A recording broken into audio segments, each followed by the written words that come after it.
Thought I'd do another cold reading of one of my plays. I just put up a whole bunch of films of Samuel Beckett's plays called Beckett on Film, and it's a really good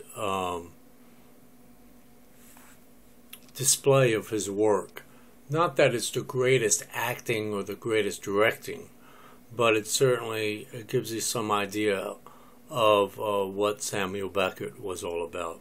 But anyway, I decided to do a cold reading. Now you got to remember, I'm not an actor, so I cannot act.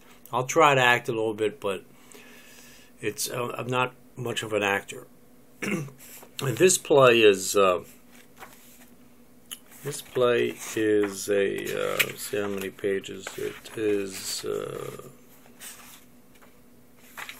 1 second.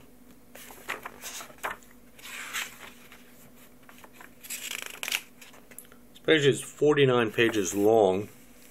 It's a one-act play, and so I'm going to try to do the whole thing. It's in scenes. It's not in actual like acts or anything. So it's in scenes. So I might do like 2 or 3 scenes and then stop and then do a part two to this particular play. Now, this play, I'm not going to tell you exactly what it's about until after I read the play, but it's about a topic that also is dealt with in the other play that I've yet to do a cold reading of that I wrote, called Wellspring, and that's very graphic in nature. So I don't like, all my videos are age restricted, but still it's very graphic in nature. So I'm holding off on that as long as I can before I read that. And so I'm going to put this piece up, and this is really a very poetic, it's a poetic drama is what it is, and it's very actable. I mean, this play can be acted very easily. And the thing is I had it at one time like 90 pages long, and I condensed it because the theater was going to do a stage reading of it. I wrote this back in 1998, I believe, or 1999, around that time period. And it was actually inspired by my sister. And she's deceased now, so I could actually say her name. Her name was Iris. So it was inspired by her. And a lot of her she was a strange woman, actually. She was a bit of an eccentric. And a lot of the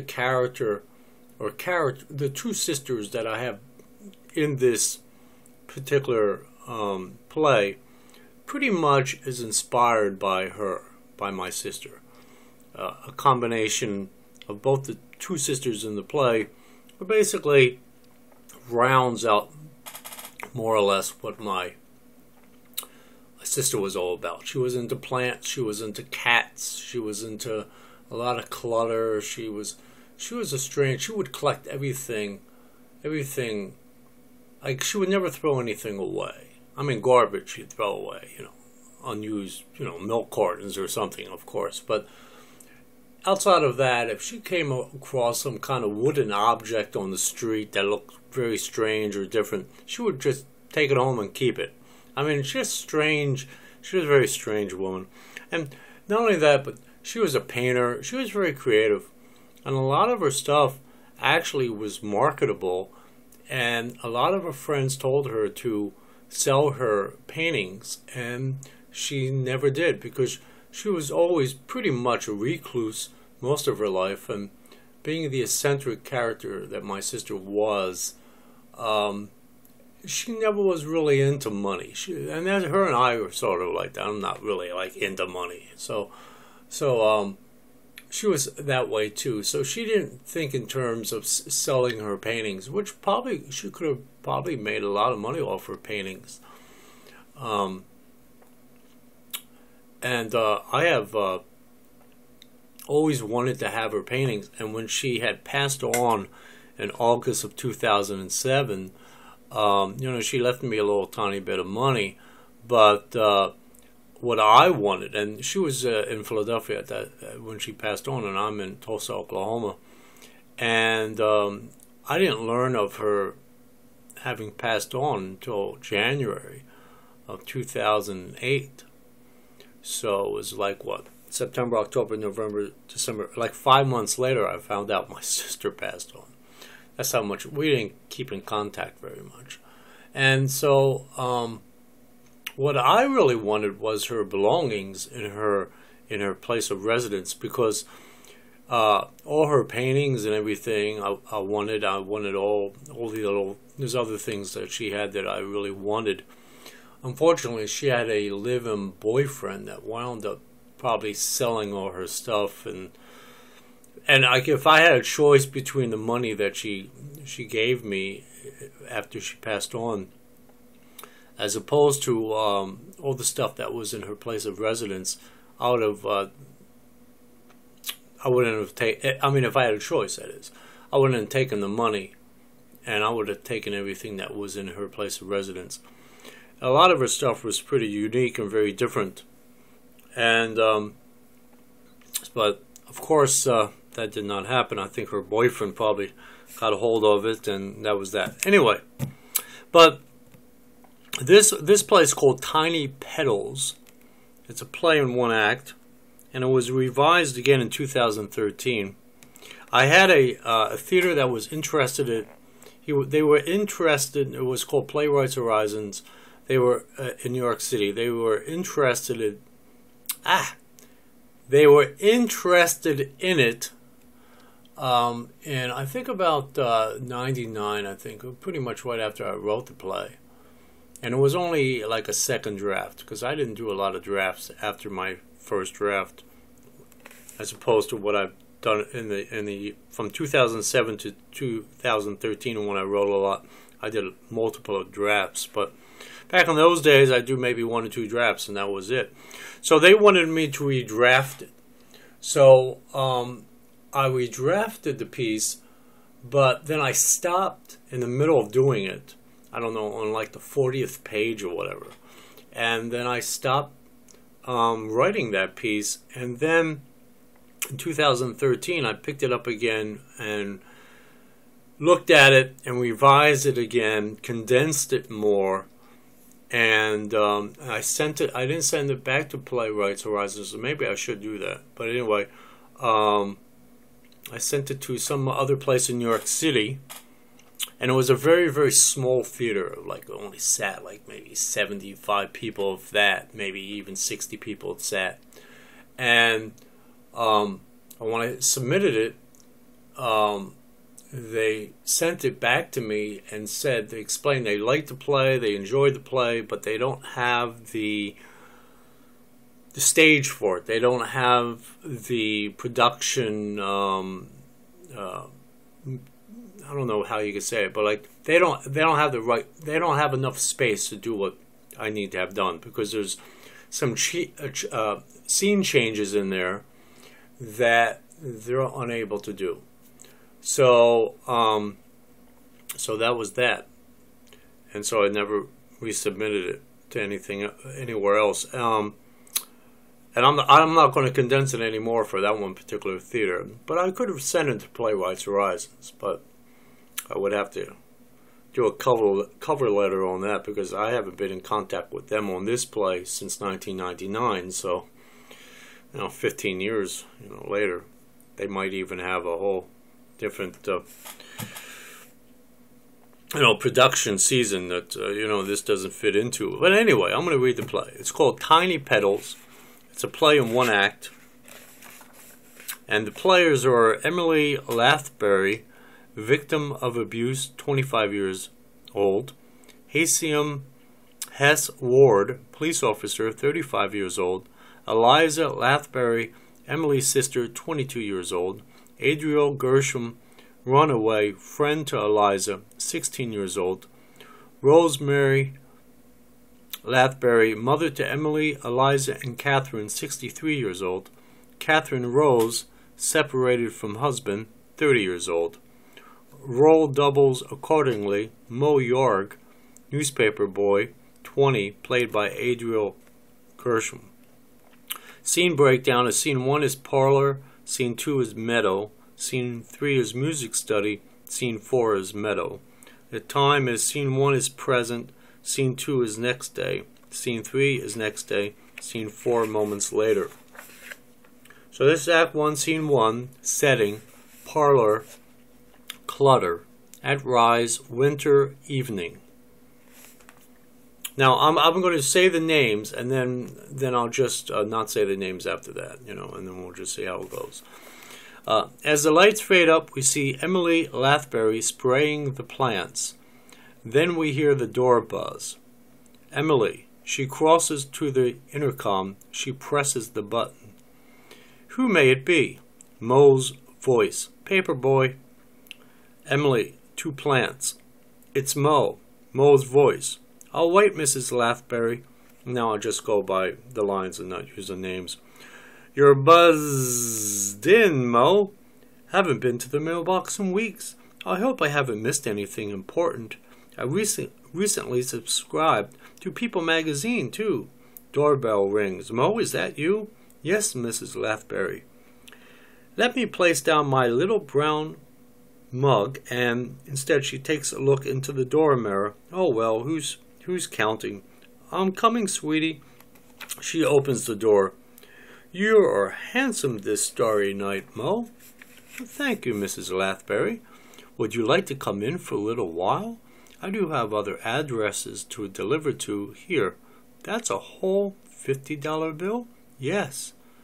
Well, I guess I could come in for a little while. He peers around. She closes the door. She latches the door. And you may have a seat. Oh, right. He sits. Tea? Not really. It wouldn't be polite of you to turn down a little lady, would it, Mo? No, I guess not. All right, but only a little. As much as you like. She crosses into the kitchen or exits. First time? First time, I don't know what you mean. First time in my apartment. Oh, right. Yes, it is. Like it? Well, yes, I guess. It's a little charming, did you say? Well, yes, it is a little charming.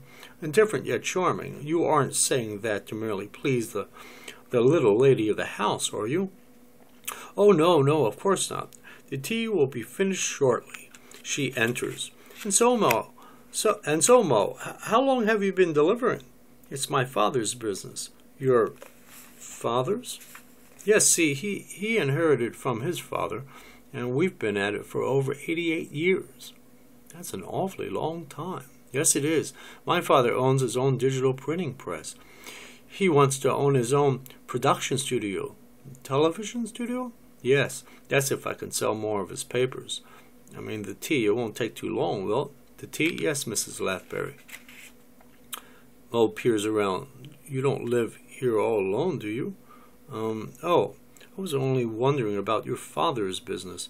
Yes, I live here all alone. And you aren't, well, yes, Mo, well, aren't, she crosses to the kitchen, exits. Lonely? Do you like 2 or 3 sugars? 5. She peeks around. That's not good for your health. It'll cut off your circulation. I'm in perfect health, Mrs. Lathbury. If I'm not delivering by bicycle, it's by foot. But 5 sugars? I'll take 1 then. How about it if I give you 3? Better? He nods. Good. As she turns back into the kitchen. 3? It'll be. Hope you care not for milk. Don't have any. That's fine with me, Mrs. Lathbury. If you must call me Lathbury, it is Miss, not Mrs. Understand? I didn't mean to offend you, Miss Lathbury. She enters with the tea. She sits beside him. You must have a girlfriend. Your age? She places a hand upon his knee. Your age, Mo? It's 20. Could you please? Instead, she takes his cup, sets it aside. Thank you, Miss Lathbury. I like it when you call me Emily. It's plainer, simpler, don't you think? Yes. My cats are asleep in the bedroom. I'll be right back. Emily crosses to the bedroom, exits. Emily, drink your tea before it's bitter cold. She enters. She sits beside him. They're relaxing. Could you please take your hand off? I could drink a little better if you're lonesome, aren't you, Mo? where I'll watch you outside my window. You walk around with your face turned down, your lips in a frown, your eyes directionless and pointless, your heart beats shallow, slow, it cries. She places an ear to his chest. Listen to how it weeps. It weeps as if willows in a light breeze. You don't need to hide your swollen round face. You're as much a people watcher as I am. Please allow me to. She attempts to zip down his pants. Be kind. Allow me. Abruptly he stands, knocking over the tea. Mo! Mo! She dashes into the kitchen exit. I'm surprised at you. Oh, Mo! She enters. Look at the mess. Look at it. The floor. It's ruined. I'll never be able to invite guests in my home again. Look at the damage. I'm ashamed of you. Get out of here. Get out of here this instant. Bad boy. Get out, Mo. Bad, bad. Get out. He crosses to the door. Get out. He unlatches the door. Is Mrs. Lathbury. She scrubs the floor. Do you want the 50 back? I think you've overpaid me. I'll just leave it here. For you. He places the 50 on the table. For me? Yes, you gave it to me when you really didn't have to. It's ruined. Look at it. He exits. The floor is ruined. Precious, you can come out now. She scrubs. No need, Mother. I'll scrub it out. No, Mother, I will. Don't let Eliza. And you away, Catherine. I don't trust you. She peers at the floor. It must not be this way. Scrub that floor. Scrub till the floor is very, very sparkling clean. Spotless floor. Spotless floor. She peers long at the floor. She peers long at the floor. Father? As she pats down the floor, she spots the money. Oh, isn't he sweet? She exits the front door. She enters with the mail. Oops. She picks up a letter. She opens it. She reads. She checks. That's the night, this evening. If this watch stopped, but it hasn't. Then I'll need to get all made up. My cats are asleep. See now, I had a few candles here from the last time in that port. Oh yes, I'll get into a nice dress. I think that black silky one will do the trick and treat. I'm looking forward to all this, aren't I? It's been a long time since all this gaiety. She slips into a dress. It's only 5:57. He'll be here at 6. Not 3, but 6 sugars to the plants, and no whispering behind my back in the door mirror. So how does this look? She turns the television set on. I absolutely adore Anderson Cooper. She turns off the television, but enough is enough. I must set my mind on Hessium. The phone rings. She picks it up. Hessium. She hangs up. Hessium. Hessium. She picks up the phone. No ring. Into the phone. Don't you adore me? Hessium. Yes. It's Emily. Is that right? I'll be ready for you at 6 o'clock. Yes, of course. I'm unattached. Hessium, say it again. Oh, Hessium, what again? I love you too. No, it was you. It was I who left you. Could you ever forgive me? Door buzzes. Hessium, interphone. Hessium? Door buzzes. Hessium? She hangs up. Hessium? Hessium? Door buzzes. Emily, Emily. She picks up phone. Interphone. Hessium? Emily, open the door. Hessium. She peers away from the phone. Hessium? Emily, Emily. Hessium? Into intercom after buzzing Hessium in. Hessium. To herself. Hessium. Doorbell rings. She answers the door. Hessium. She embraces him. Hessium. He twirls her around as he enters. Hessium, Hessium, Hessium. Oh, Emily. Emily and Hessium kiss, etc. as he shuts the door with a foot. Emily. It's been eons. Emily, Emily, it's really nothing, Hessium. Here. She places a stool beside Hessium. Take a seat. She goes for the drink. Drink a little port. It's like the tropics in here. It must be. He checks. 114 degrees. He strips down to his shorts. He places his gun on a table. Turn it down. He does. And these plants. And a vine. What's been going on here since I last left you? Chameleons change, but you were never like this. A little odd at times, withdrawn, but never this strange. He checks the bedroom. Do you know you have 1, 2, 3, 4, whatever many cats? I hate cats. I'm allergic to cats. Well, I love them. She slams the door shut. And they love me. I need a tall glass of ice water. He peers way down at her. Well, then I'll go get it. He exits. I don't see why you're in such a huff. Hessium, he drops a glass. Holy grail! He runs out, enters. You've got roaches the size of lobsters in there. They're for my company. They're for your... What? I hope you didn't hurt them, because if you did, I might have to ask you...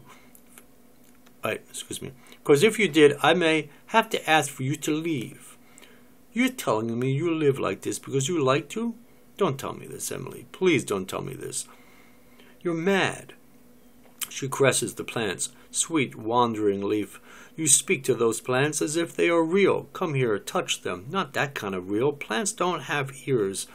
Adore me, wandering leaf? Please, Emily, stop all this. It's not like you to play games. I'm not playing any game. If you don't stop, I'm leaving.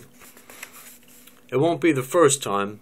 That time long ago was different. You weren't talking to plants then. Only to you, a monocotyledon, and Sagittaria, and pointless as a perennialith. I'm sure I pronounced that completely wrong. I'm leaving.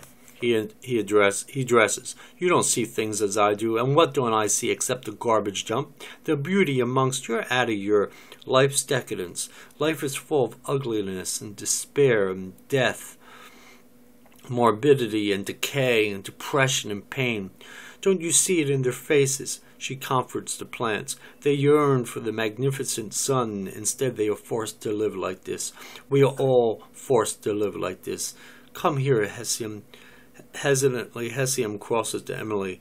Look at the veins, the cells, the atoms, the sublime nature inherent in its processes. He caresses her. What else is there? He kisses her. Was there? Kiss. Hessium? Kiss. Hessium? Now you tell me, Emily. Who does it better? Who? Who, Hessium? Yes. Slowly, she caresses him. Who? Yes. Who? She kisses him. Who? Hessium and Emily have made it to the floor. A cat is scratching at the door. Hessium? Yes, Emily. Place your hand.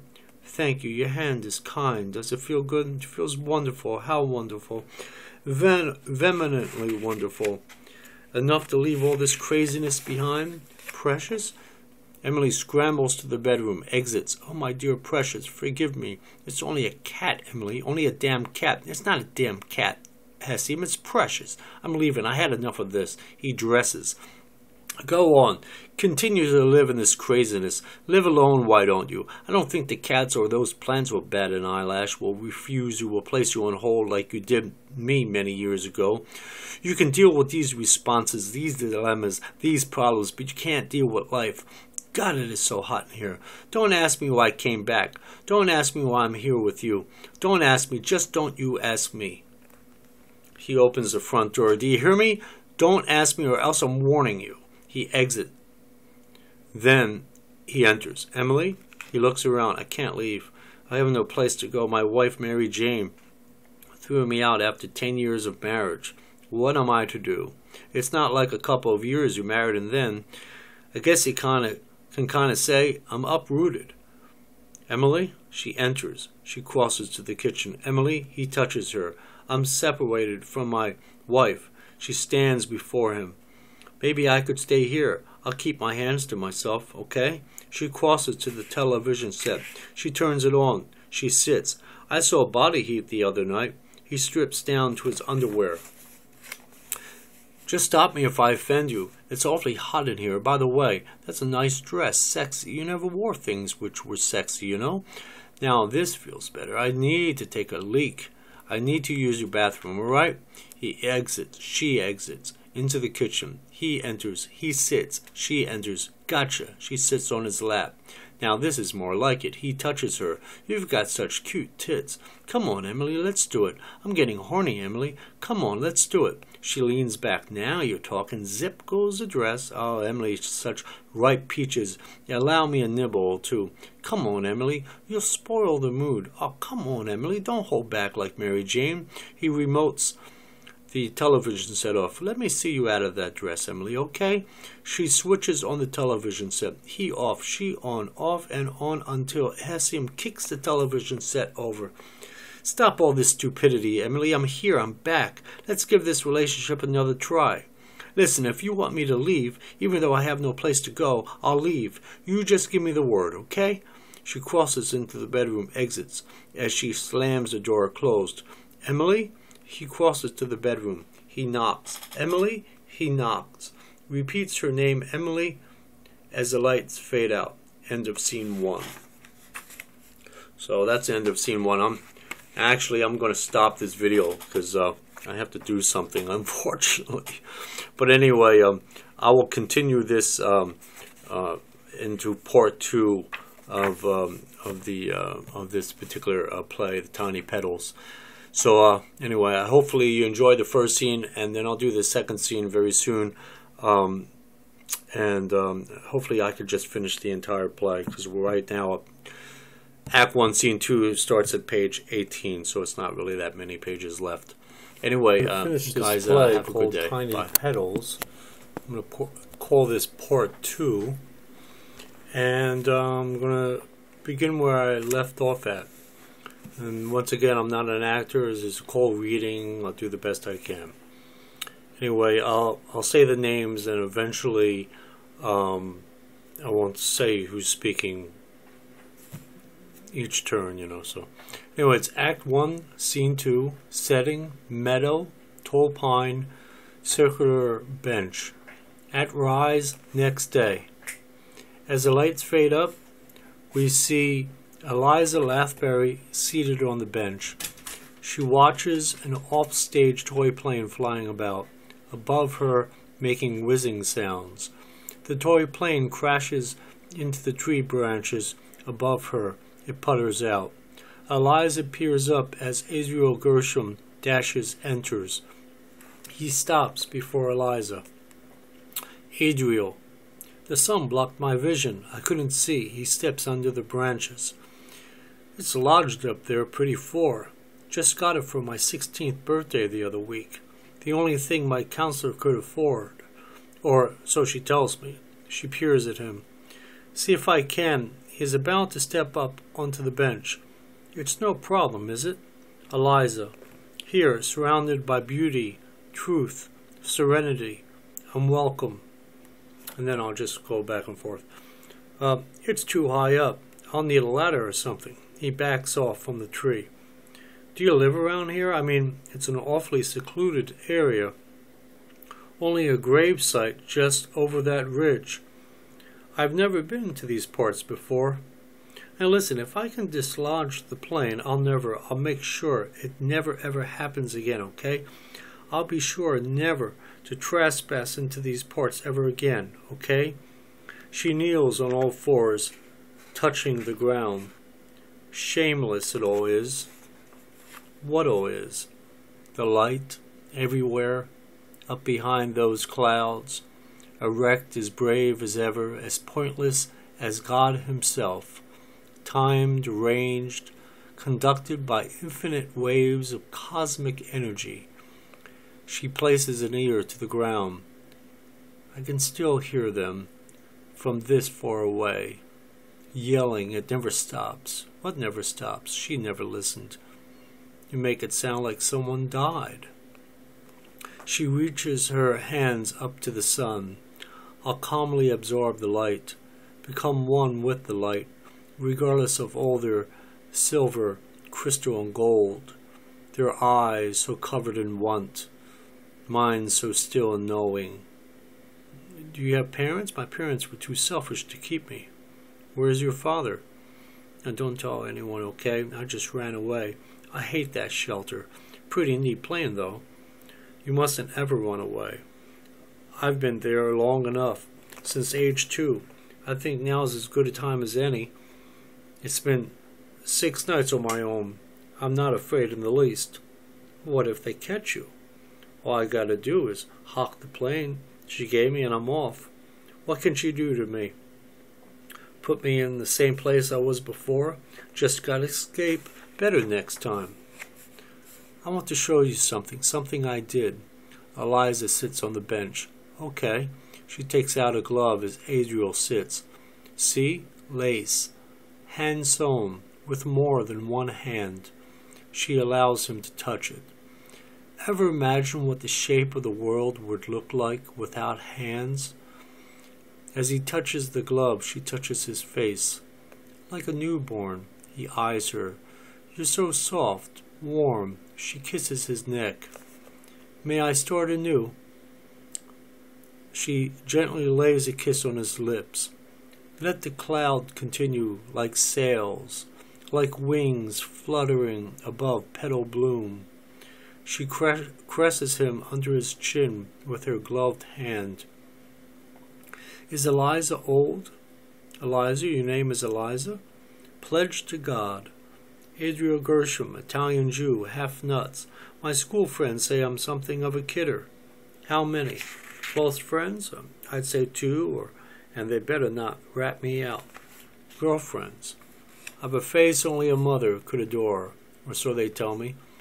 I'm exceptional when it comes to secrets. It's just a little embarrassing, losing my virginity to a prostitute. She kneels before the flowers. She touches the flowers. It's the little things, the buried things, that make life as it is. Soon I too will die. She pulls out the flower. She raises the flower. Do we hate too? I have no reason to hate you. She plants the flower. No reason to hate. Eliza, unless an outer edge, nothing matches up. It'll end as it began, long ago. Won't it, Adriel? What will end as it began long ago? There is very little left to understand. If I haven't discovered it yet, when I do, I'll destroy it too. I'll whore it until it whores me. She slams a hand down over the one flower.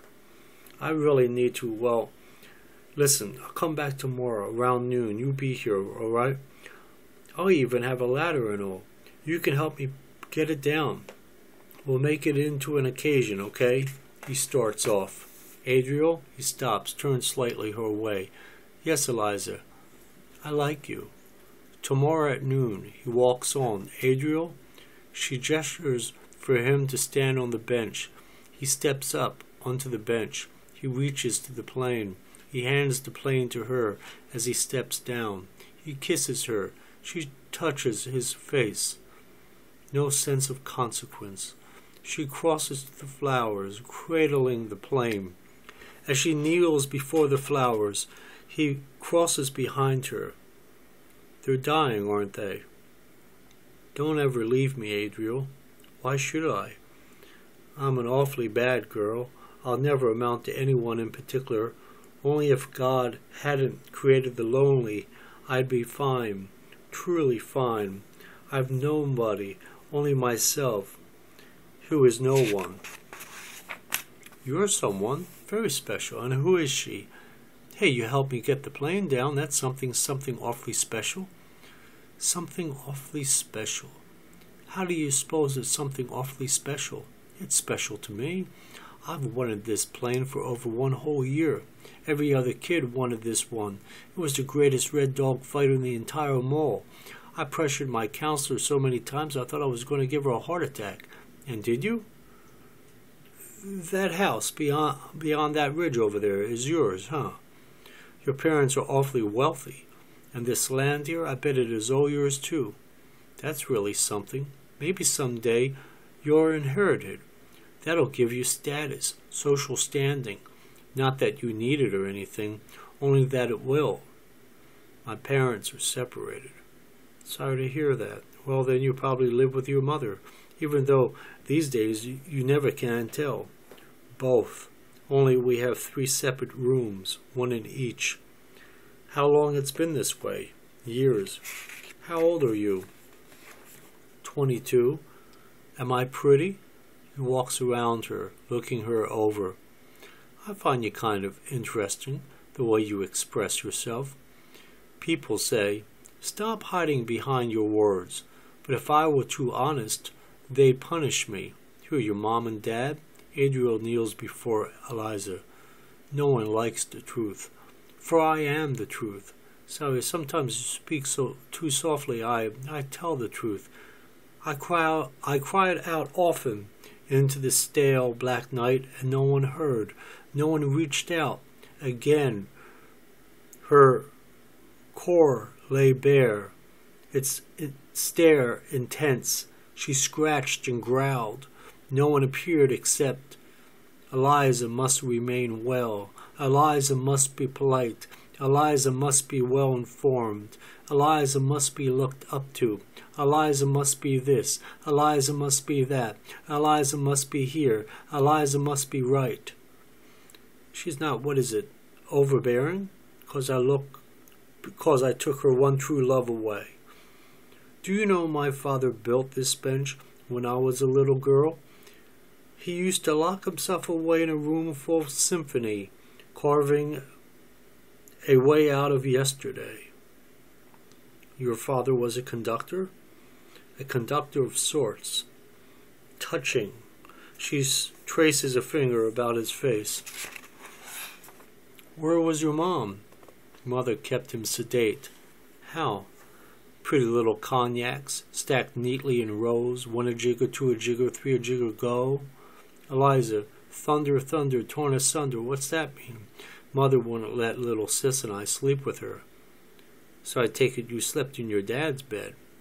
Little sis and me, sometimes it was quiet during the night.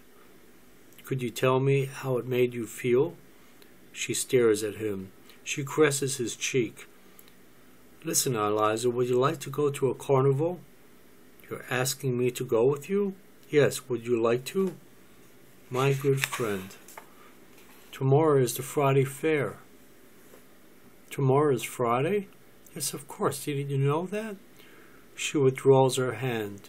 He touches her cheek. We'll go, okay? Okay, Ariel. We'll go. Lights slowly fade out. End of scene 2. Just want to see something real quick. Wait 1 second. Okay. Act 1, Scene 3. Setting, music study. At Rise, day. Before the lights fade up, we hear the tune, The Unutterable by Philip Glass. As the lights fade up, we see Rosemary Lathbury, propped up in a bed, on wheels. She listens to the music. Catherine Rose enters. She spots Rosemary. She stares at Rosemary. Music fades out. How are you this morning, Mother? Feeling better? I've had another terrible nightmare. Catherine steps to her side, claps her hands. This is Catherine Rosemary, and this is Rosemary.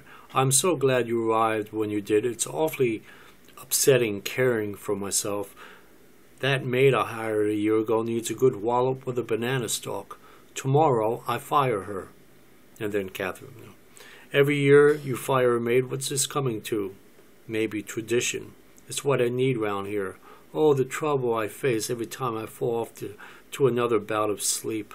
I dread the sight of knowing where your father may be. Mother, you said no more, right? I can't help it, Catherine. Just an image of your father is enough to upset me. I thought I was having my first heart attack this morning. Oh, Catherine, what is a mother to do at 63? I was hoping one of my daughters would turn out well. I'm sorry of the news I broke to you at breakfast. I don't blame you for the separation, Catherine. I know you'll want to live in this pink and yellow house by the green bay for the rest of your life. Oh, what is it, Mother? The same pain I had upon awakening. I don't think I can go on much longer, Catherine. I began to record my will. I want you to have this house. You're the brightest and loveliest of my 3. I trust you'll know what to do best. You take after me, Catherine. Oh, Mother, please rest, okay? Your father was a good man. He respected me. We had so many happy times, like dancing the two-step. We'd stroll about Times Square. Do you know what a dinner really looks like? No, Mother, you tell me. For $10 you drank the finest champagne, ate filet mignon with a baked potato, asparagus topped with hot melted butter, a large helping of sweetly iced Black Forest cake. And you know, we even danced to the live sounds of Benny Goodman. We had such fun, your father and I, not like these diseased, infested, degenerative hoodlums of today, mothers crying for their young, people disposing of body parts in a river, mothers drowning their own children, fathers abandoning their boys to follow prostitutes down long, stench-contaminated hallways. Babies cried loudly for suckling breast. Oh, I know I'm preaching, Catherine, but it's fine, Mother. Come here. Catherine crosses to her side. Rosemary places an arm around her waist. And when times were hard, we stuck together. We were appreciative of the little we had. We never made it any more We never made it any more complicated than it already was. I only wanted the best for you, Catherine.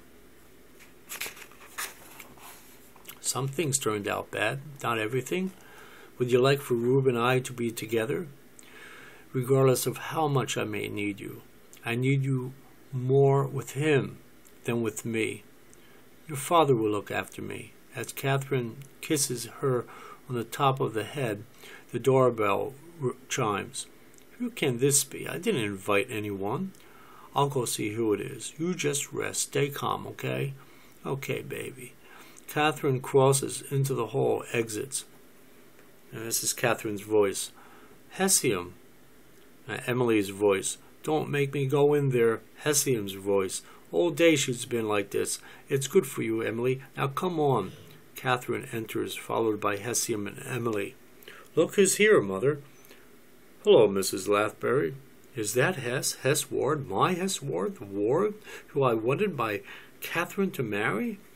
That's the Ward. Well, come over here, he does. No, in front of me. Let me look at you, he does. Still the same broad shoulders. God, you are one handsome son of a bitch. Look at him, Catherine. Isn't he a knockout? Yes, he's a knockout. Still shooting up a storm? Gold medal. Hear that, Catherine? A gold medal. God, what I tell you years ago. He'd be something mighty fine. Just look at him. God, you are one beautiful man. Oh, thank you very much. The reason I came by was, he catches Catherine's eye, was what, honey? Was, God, you are such a knockout. Isn't he, Catherine, such a swell knockout? Yes, I suppose he is. You suppose he is? Come over here, Hez. Let me see you. He approaches Rosemary's side. Boy, you are terrific. Mother, stop this, please. What's the matter, honey? Can't stand the sight of a good-looking man? But about before, we were talking about, you know, he wears glasses. You've told me he snores. Do you snore, Hess? Not that I know of. See that, Catherine? Not even a peep. I bet you dress like this all the time. That is when you're out of uniform. Yes, all the time. See that, Catherine? No jeans for our Hess. God, you look fabulous. I bet you work out down at the men's gym, huh? The station's got a gym. What'd I tell you? Come around to the other side, Catherine. Feel this bicep, right? It's a bicep? Hessium nods. What'd I tell you? God, you look fantastic. Thank you, Mrs. Lathbury. Now, come on. What you used to call me? I believe it was Rose? Rose. Isn't he a doll?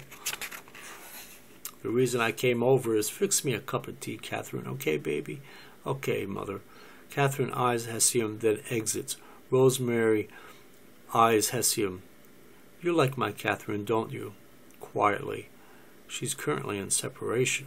She married. Yeah. Remember that kid Reuben? Arts and Crafts Reuben?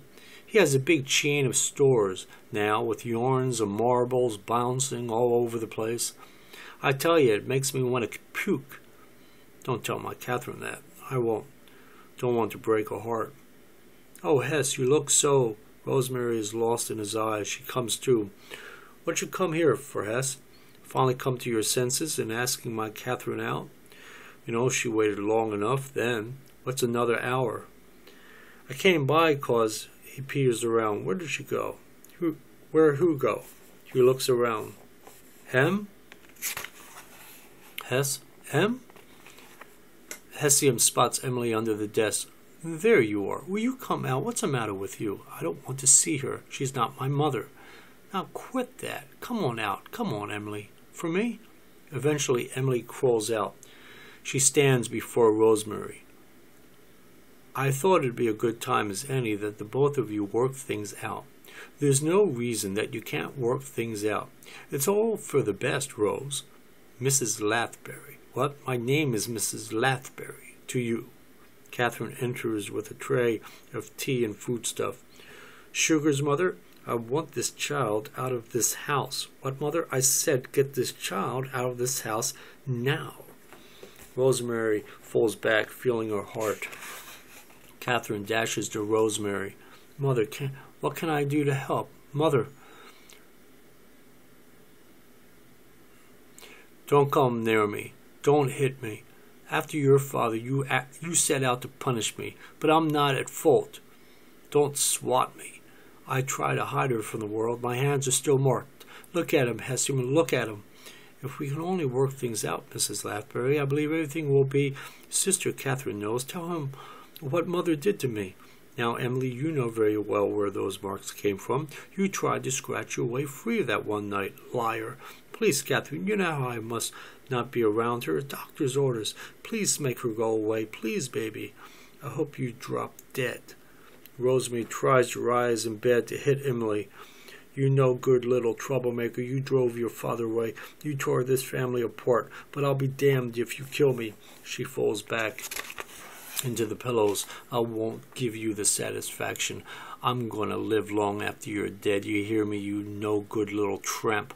Why did you bring her here, Hessium? I was sick of hearing her complaints. I thought she might as well face it head on. You're going to kill my mother. Do you want this too? Of course not. Take Emily home, please. The front door is heard opening. I'd like to speak with you alone before I take Emily home. Heard of my separation already? Moving in, are we? I too am separated. Rosemary to Emily. Psst.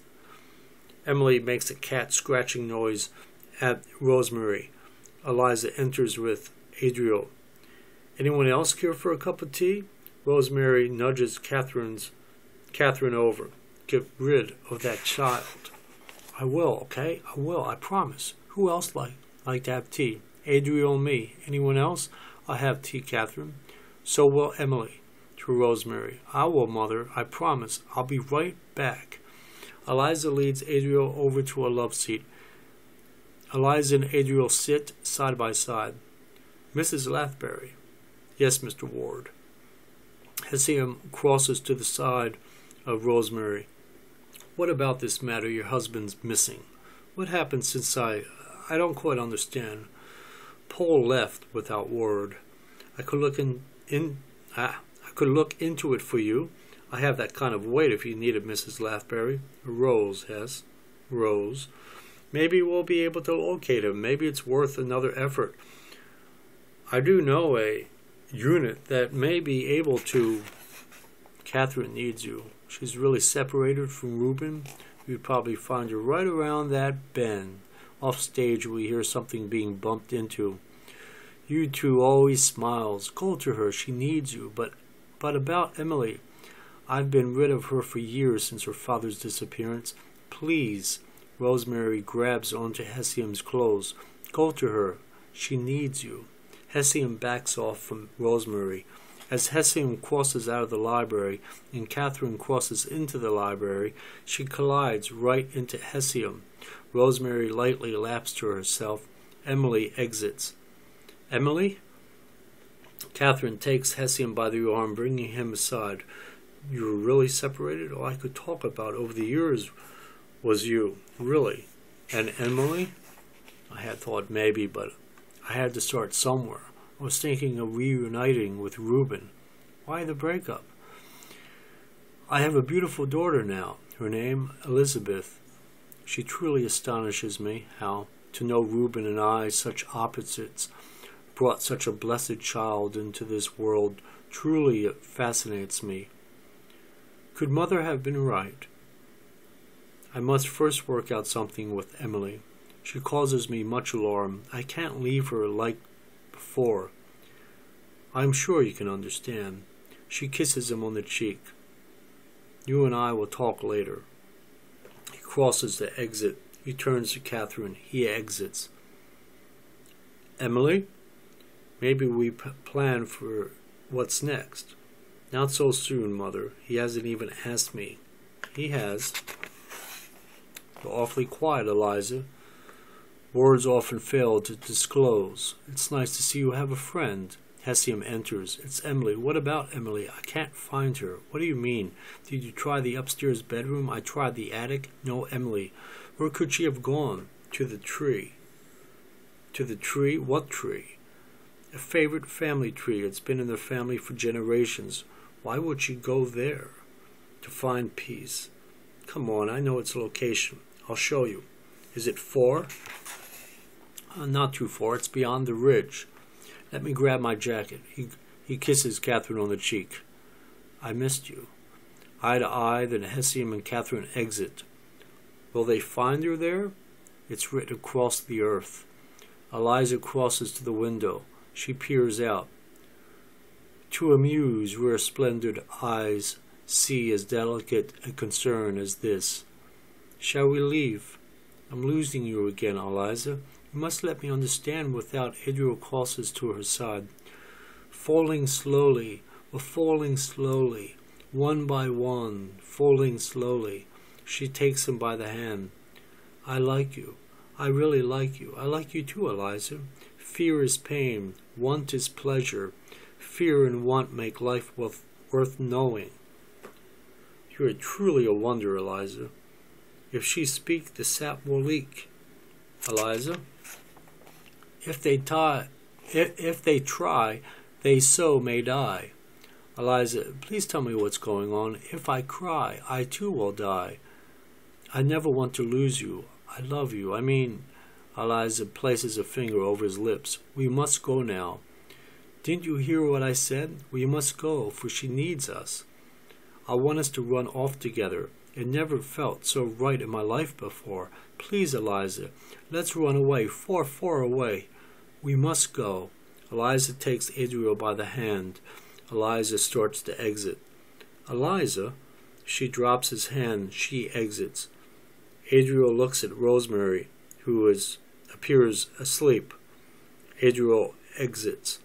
Lights begin to fade. Rosemary opens her eyes. Blackout. End of scene 3. Act 1, scene 4, setting, meadow. At rise, moments later. As the lights fade up, we see Emily seated on the bench, hands in lap, staring downward. Catherine and Hessium enter. Catherine, I didn't think I'd make it up that hill. Hessium, this is worse than going after an escapee. Catherine stands before Emily. Why did you run away, Emily? Catherine tries to touch Emily, but Emily moves. You love Hess. Emily stares up at Catherine. You hate me. She probably hates me too. You want to talk about it? Catherine sits beside Emily. I'll make you best girl. Hessium walks about the tree. I didn't mean to hurt you. I mean, Hess and I go back a long ways. We just never really knew. Emily, please look at me. Don't hate me, okay? Please. You miss Father, don't you? He built this bench by hand. He was a fine craftsman. What was his nickname? Handyman Special. He built the Green Bay house. You ever know that, Hess? Did he really? Father was a good man. Of course, Mom blames herself. There was an argument that morning about something or other. To this day, Mother refuses to impart any details. I think it had something to do with Emily and Eliza, but I'm not sure. And then shortly after, he left for work and he never came home. We all looked for him, even Emily here, and no Paul. I think he was kidnapped and something went wrong. But I tell you this much, Hess, he wasn't the kind of man to just up and leave without warning. I mean, you knew him when you came by the house, didn't you? I met him a couple of times. Seemed nice to me. Quiet, but nice just the same. From your professional point of view, Hess, does it sound like a possible kidnapping? Could be. Was there a ransom note or anything along those lines? Like I said, disappears without warning. That's why I think something went wrong. Like, maybe he fought back and they hit him and then... Well, that's what I think anyway. Was his body ever recovered? No, nothing. It does sound rather odd. It's been how long since you and Rose saw him? oh, I don't know, maybe 10, 11 years. Then if it was a kidnapping, those guys are long gone, disappeared, vanished off the face of the earth. It's just odd is all. Eliza and Adriel enter. Another step, I think I'm going to die. Emily. Eliza crosses to Emily. We must go now. Eliza takes Emily by the hand. Where are you taking her? Eliza is trying to get Emily to stand. We must go now. I'm speaking with your sister, Eliza. We must go now. Eliza, what? Let go of your sister's hand. You're hurting her. I'm hurting her before she hurts me. Wait. I blew that line. Sorry. Let go of your sister's hand. You're hurting her. I'm hurting her before she hurts us. Let go of her hand. Catherine breaks Eliza away from Emily. What's the matter with you? You're never like this. Maybe I can explain. Don't ever speak with me again. Eliza tries again for Emily's hand. We go now. I said she's not going anywhere with you. You're not our mother. I am your sister. I care about the both of you. Did you tell her? Eliza slaps Emily. Did you tell her? Eliza. Catherine tries to grab for Eliza, but Eliza dashes away. As Eliza spins around, she falls to her knees before the dead flower. Eliza stares at the dead flower. Eliza touches the top of the dead flower. I swear, Eliza, as the sun is my witness, I never said anything. Emily stands. Emily walks between Catherine and Hessium. Emily approaches Eliza. Emily stands to Eliza's side. Emily stares down at Eliza. We've only each other. Eliza reaches her hand up to Emily's hand. Eliza and Emily clasp hands. Emily? Hessium's eye catches something written into the bench as Catherine crosses to Emily and Eliza. Hessium peers at the bench closer. He touches the bench. Sorry about that, guys. We're sisters. There aren't be any secrets between us. That's what Catherine says. Hessium tries to make out what is etched into the bench, somewhat to Catherine, but more as an officer trying to solve a crime. Hessium says, Father, deep down under, never to touch his daughters again. Hessium turns to Catherine. Catherine? Yes, Hess? Come here, okay? Sure, Hess. Catherine turns back to Emily. Stay here with Eliza. I'll be right back. Catherine crosses to Hessium. What is it, Hess? You sound like... Look here. Catherine, by Hessium's side, looks down at what is etched into the bench. She reads it to herself as she touches the bench. It's Emily's handwriting. It's quite odd. The wood is dry and splintered. Emily, yes, mother. I am not your mother, but I would like to speak with you over here. Can I be of any assistance to anyone? You go home. You heard me, Adriel. Go home. But Eliza, I thought we were to go home. Adriel is about to cross over to Eliza. But what about us running? Go home. Adriel exits. Emily, what is it you like with Emily? I think she's old enough to act on her own. Emily, yes, Eliza. Are you old enough? I am talking to Emily, not you, Eliza. Yes, mother. I am not your mother. Catherine crosses to Emily as Hessium watches on. I am not the mother round here. I have a right to speak with your sister without any further rude interruptions. Now, what is this writing etched into the bench supposed to mean? Emily remains unmoved. Hessium, her line, please. Hessium looks, reads out loud. Father, deep down under, never to touch his daughters again. Emily, you may speak, Emily. Every morning upon the sun shining brightly, Father gave us flowers upon entering our room, where he would take us each by the hand, walking us out into the meadow, showing us to this tree of life. sitting us down, telling us how beautiful each of his daughters are, taking each flower from each of our hands, placing his hands into ours, telling us how immaculate blushes we are, kissing our quiet, warm petals, spraying the field golden leaf as we lie deep into his muscle. Lights begin to fade. Bumbling, bumbling bee, how sweet your poison be.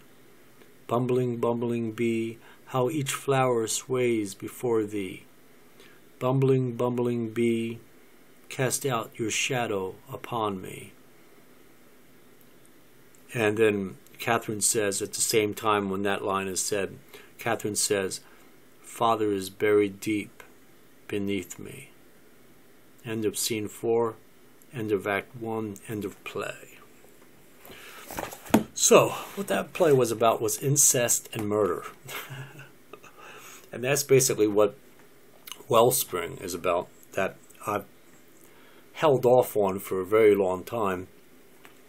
And I didn't want to do a cold reading on that. Someday I may, but I'll have to feel it out because it's very graphic. This isn't very graphic until like the last page and a half. So that was about basically two daughters that were abused and had sexual prowess or sexual relationship with their father, and did not like it at all. And they plotted together to kill their father, and they decided to bury him under the ground and then put flowers on top of the ground. And that's why there's a lot of different symbolism that's throughout the play. That's why it's a poetic drama.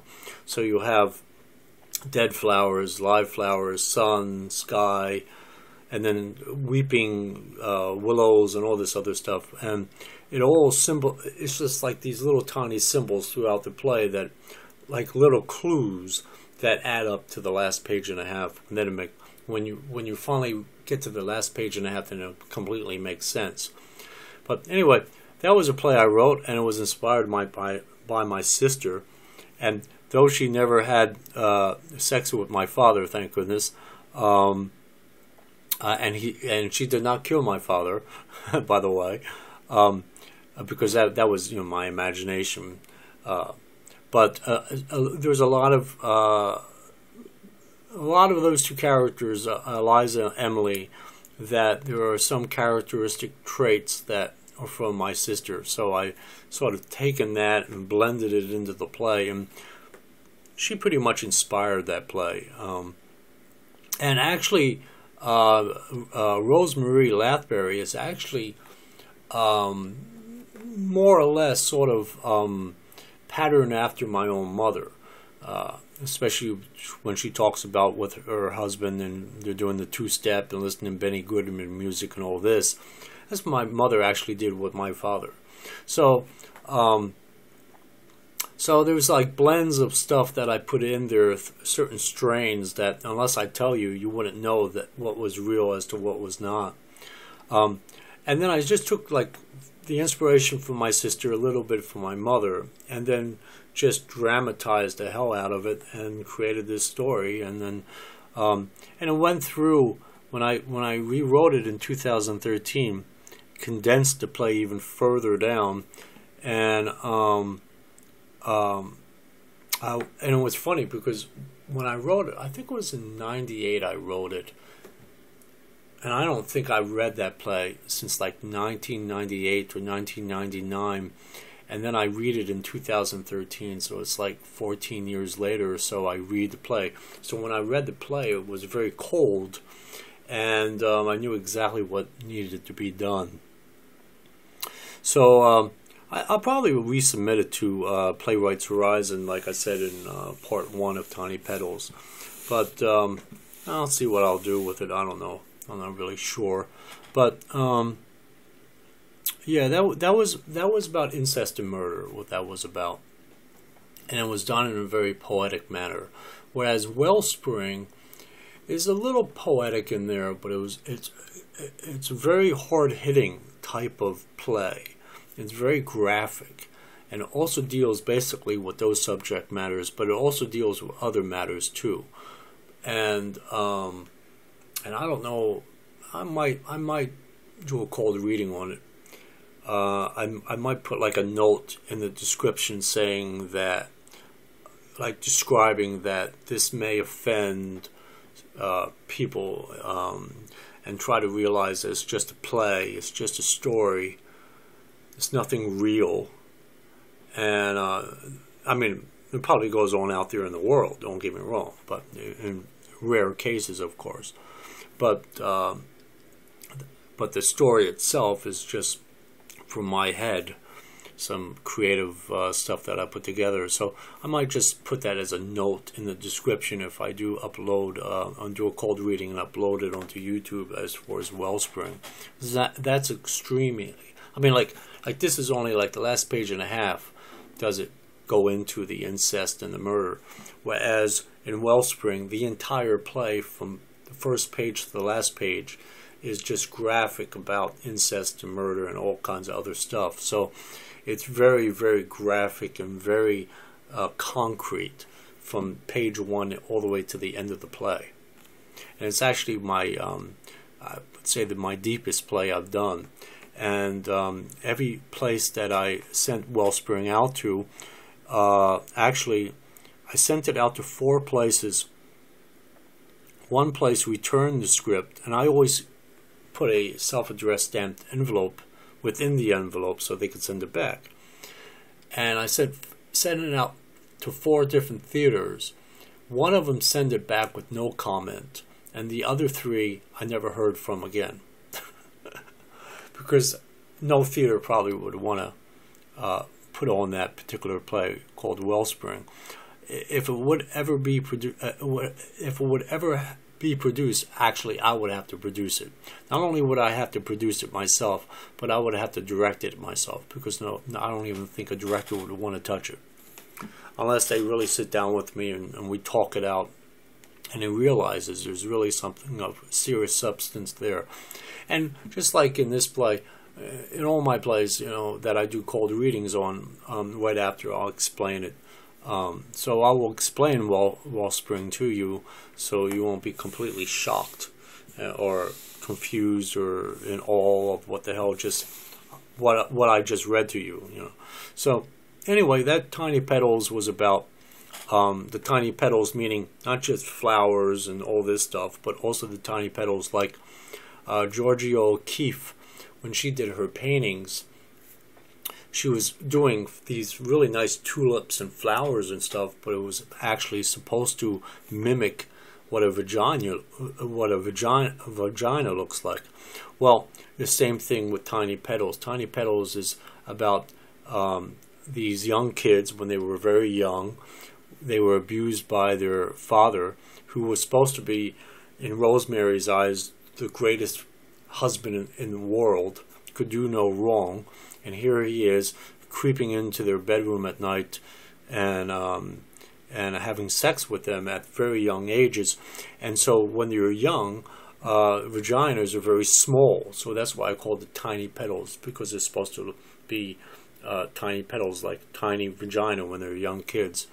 And you know, that's why I say it's very difficult to deal with subjects like this, especially on YouTube, because just saying that, you know, can set off 1,000 red flags throughout the world, even though it's just a story that I created. But that's reality, and there are people out there, unfortunately, there are actually men out there that do that to very young kids. And so in a way, I'm speaking to a serious social issue, and definitely a serious psychological issue, but of course it might not be best on YouTube.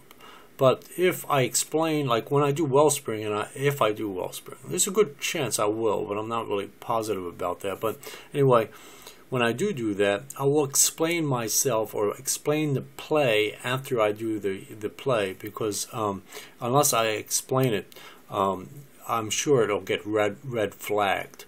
So hopefully by my explaining the play afterwards and put it within the social context of reality and how it can actually help people out, or sort of highlight those problems in society, maybe it won't be red flag. So I don't know, but just by saying what I just said about what it means, the title itself, Tiny Petals, can be actually red flagged on YouTube. But hopefully they won't do that. Hopefully only because, for one thing, it's a play, it's a stage play, and it's fictional. And unless I explained it to you, you wouldn't even, well, you probably get the idea of it at the very end of the play, but not as graphic as what I just explained as far as what Tiny Petals symbolizes. And so that's that play, and I'll do some more plays. I have another play I like to read again, not again, but I like to upload on YouTube, that I like to do. It's pretty interesting. It's a 3-character play. It's about it's with 2 old Jews and a Spanish girl, actually a Spanish junkie. So it's an interesting play. I wrote that play back in it's originally called The Bridge Too Often Crossed. That actually had a stage reading, but it didn't go anywhere, unfortunately. I can't remember where that was. It was in New York City. They did a stage reading of it, but the hell, holy shit! I can't even remember the damn theater. It was a very small theater. I think it was in Brooklyn. No, I don't know. Yeah, I think it was in Brooklyn. But it's funny, I can't even remember the theater. Never got a full production, never went anywhere. They wanted me to do stuff with it, and I decided against it. And then it was funny, when I rewrote it years later, I did do something with it. So anyway,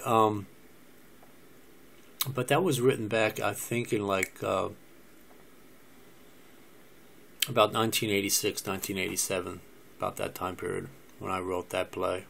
So it's originally called A Bridge Too Often Crossed, and I probably will leave it at that, with that name, with that title. But anyway, I'll see what happens. So anyway, I hope you enjoyed this little thing that I did, and I'll be back with another one soon. Guys, have a good one. Bye.